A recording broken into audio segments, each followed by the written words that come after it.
jalur kereta api di ujung timur Pulau Jawa selalu punya cerita.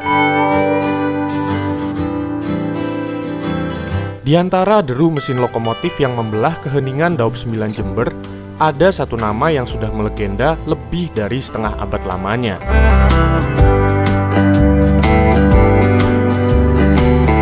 Ya, dialah KA Mutiara Timur.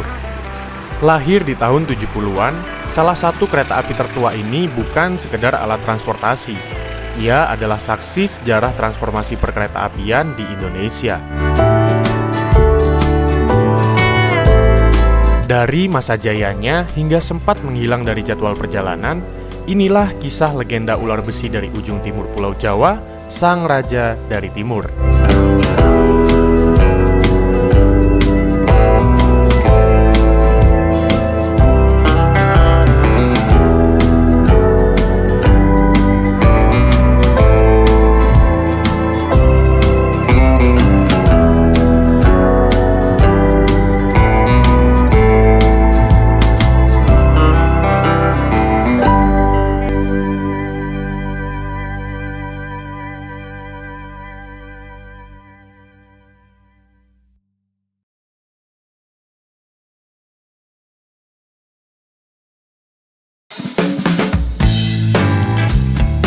Kiprahnya di perkereta-apian dimulai pada tanggal 6 Maret tahun 1972. PJKA sebagai perusahaan kereta api nasional saat itu resmi meluncurkan KA Mutiara Timur untuk rute Surabaya-Banyuwangi maupun sebaliknya.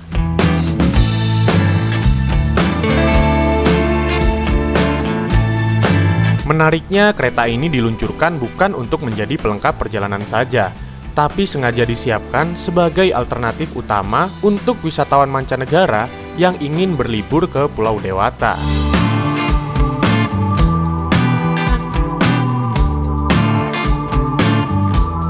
Keunikan KA Mutiara Timur ini adalah para penumpang yang ingin bepergian dari Surabaya ke Bali maupun sebaliknya dapat membeli karcis atau tiketnya hanya dengan sekali jalan saja. Karena saat itu, PJKA menyediakan armada bus terusan yang berjalan dari stasiun Banyuwangi Baru di Ketapang, menyeberang ke Pelabuhan Gilimanuk, dan berakhir di kota Denpasar, Provinsi Bali.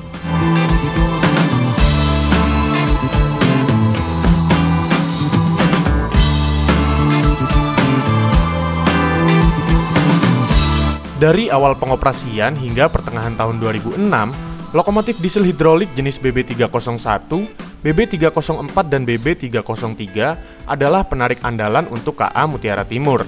Sebelum akhirnya digantikan oleh lokomotif jenis diesel elektrik tipe CC201, CC203, dan CC204.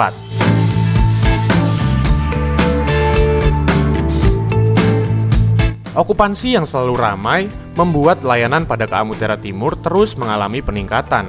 Puncaknya, pada tahun 1996, Perumka mengupgrade layanan KA Mutiara Timur yang awalnya kelas ekonomi dan bisnis menjadi kelas eksekutif dan bisnis. Hal itu bertahan hingga akhir tahun 2018 yang lalu.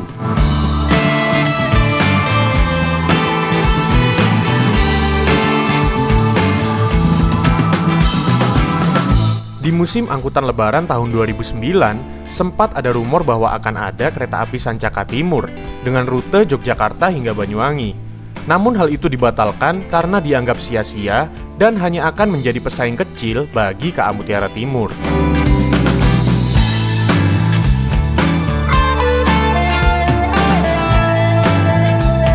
Dari era PJKA, Perumka hingga PT KAI, KA Mutiara Timur selalu menjadi angkutan penumpang yang konsisten di lintas Banyuwangi-Surabaya. Tanpa adanya pesaing yang signifikan, membuat KA Mutiara Timur diberi julukan Sang Raja dari Timur oleh para pelanggan setianya.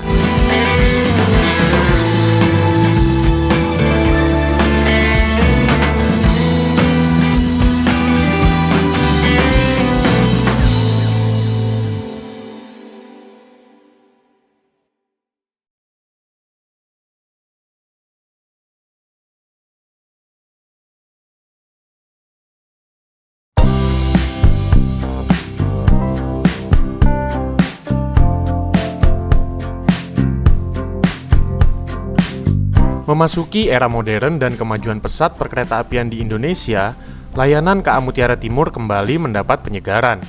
Bulan Desember tahun 2018, PT KAI menganggap KA Mutiara Timur sebagai kereta unggulan di Daob 9 Jember. Dari situlah diputuskan untuk mengupgrade sarana KA Mutiara Timur dengan rangkaian stainless steel terbaru buatan PT Inka.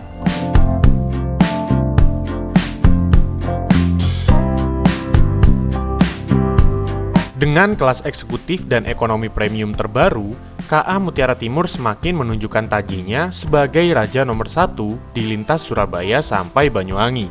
Hal itu dibuktikan saat KA Mutiara Timur dinobatkan sebagai kereta yang paling ramai peminatnya oleh PT KAI Daob 9 Jember pada tahun 2019 yang lalu.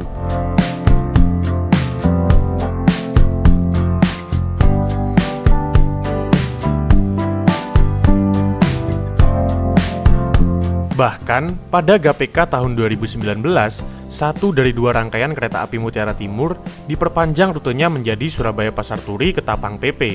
Sementara satu lagi masih dengan rute yang lama, yakni Surabaya Gubeng Ketapang PP.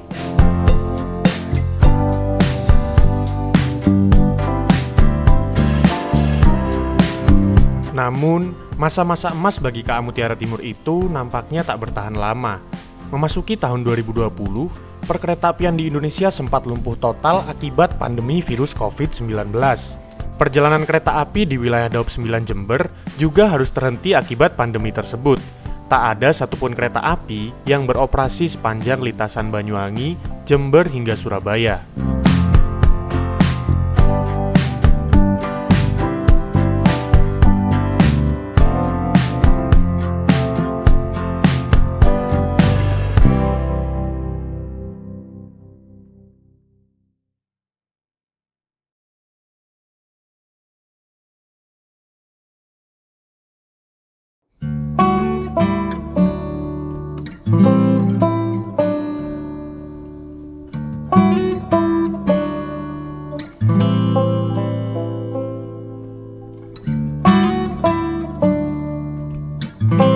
Saat masa new normal di tahun 2021, PT KAI melakukan pergantian grafik perjalanan kereta api di bulan Februari tahun itu. Hal ini sekaligus menjadi awal kebangkitan seluruh perjalanan kereta api tak terkecuali di Daob 9 Jember. Banyak pelanggan dan pecinta kereta api yang menantikan kehadiran kembali perjalanan KA Mutiara Timur.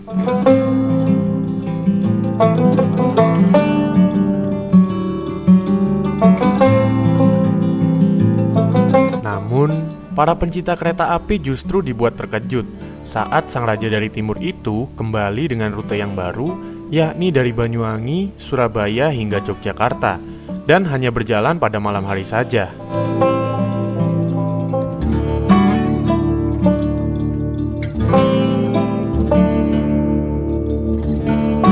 Ya, keputusan memperpanjang rute KA Mutiara Timur itu banyak dipertanyakan. Para pelanggan setia dan pecinta kereta api menganggap keputusan PT KAI memperbarui rute KA Mutiara Timur terkesan tiba-tiba, tanpa adanya survei dan pengumuman apapun sebelumnya.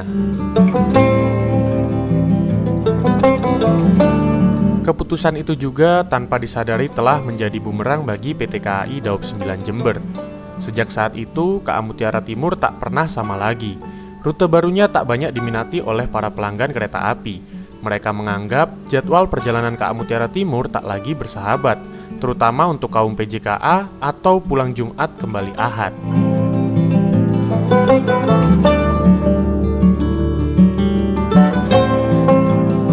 Sepinya peminat membuat KA Mutiara Timur tak lagi berjalan setiap hari. Kereta itu hanya berjalan di hari-hari tertentu, seperti hari libur dan hari perayaan besar saja. Kantor pusat PT KAI yang menyadari hal itu memutuskan untuk menarik seluruh rangkaian kereta stainless steel milik KA Mutiara Timur dan memberikannya pada kereta lain yang dinilai lebih layak.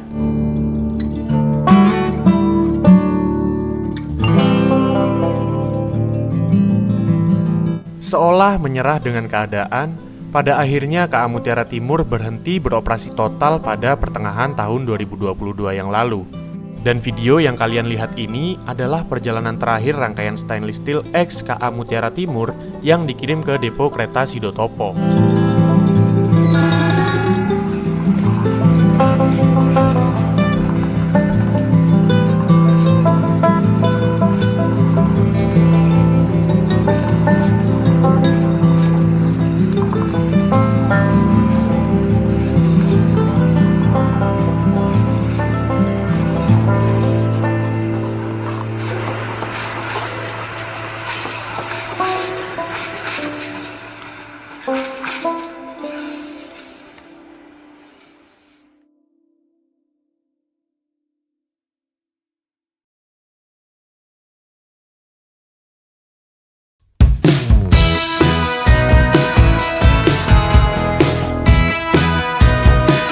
Memasuki tahun 2023, PT KAI kembali memberlakukan grafik perjalanan kereta api terbaru.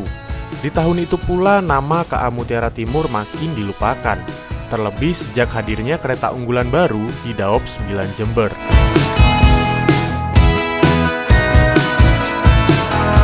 Ya, KA Pandalungan, kereta yang dinobatkan sebagai kereta unggulan baru dengan rute terjauh saat itu, dari Jember hingga Jakarta Gambir, meski akhirnya rekor rute terjauh kembali dipecahkan oleh KA Blambangan Express pada tahun 2024 lalu dengan rute Banyuwangi, Jakarta.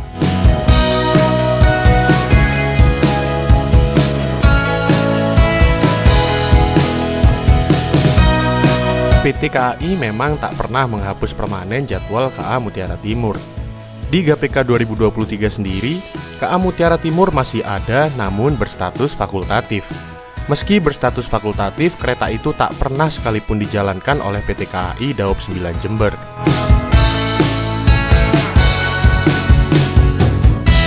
Titik terang akhirnya muncul pada musim angkutan lebaran tahun 2024 lalu. Mulyani selaku Vice Presiden PT KAI Daop 9 Jember saat itu mendengarkan dan mengabulkan keinginan para pecinta kereta api untuk menjalankan kembali KA Mutiara Timur yang telah mati suri selama 2 tahun. Pada bulan Maret hingga April tahun 2024, kereta tersebut akhirnya kembali dijalankan dengan rute Surabaya Pasar Turi Ketapang PP, namun kali ini hanya dengan satu kelas saja, yakni Ekonomi Kemenhub yang rangkaiannya dipinjamkan dari depo kereta Sidotopo. Meski hanya berjalan pada musim lebaran saja, para pelanggan kereta api yang menyadari kembalinya KA Mutiara Timur menyambut dengan antusias kembalinya sang raja yang telah lama tidur itu.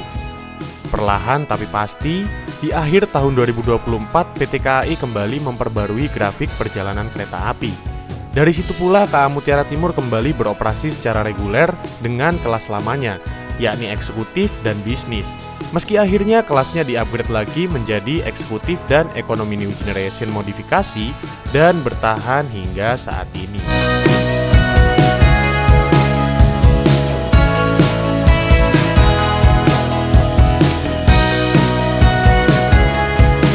Tak tanggung-tanggung, di saat persaingan penumpang dengan kereta lain semakin ketat, khusus pada musim Natal 2024 dan Tahun Baru 2025, PT KAI menambahkan kelas panoramik di rangkaian KA Mutiara Timur reguler.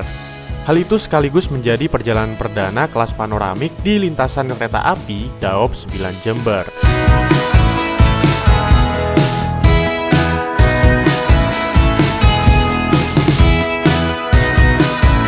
Kembalinya KA Mutiara Timur tak berhenti sampai di situ saja. Pada tahun 2025 kemarin, PT KAI juga mengoperasikan KA Mutiara Timur fakultatif dengan kelas full eksekutif dan rute dari Ketapang hingga Surabaya Gubeng PP. Sampai saat ini, kereta fakultatif itu masih seringkali dijalankan di hari-hari libur atau hari-hari tertentu saja.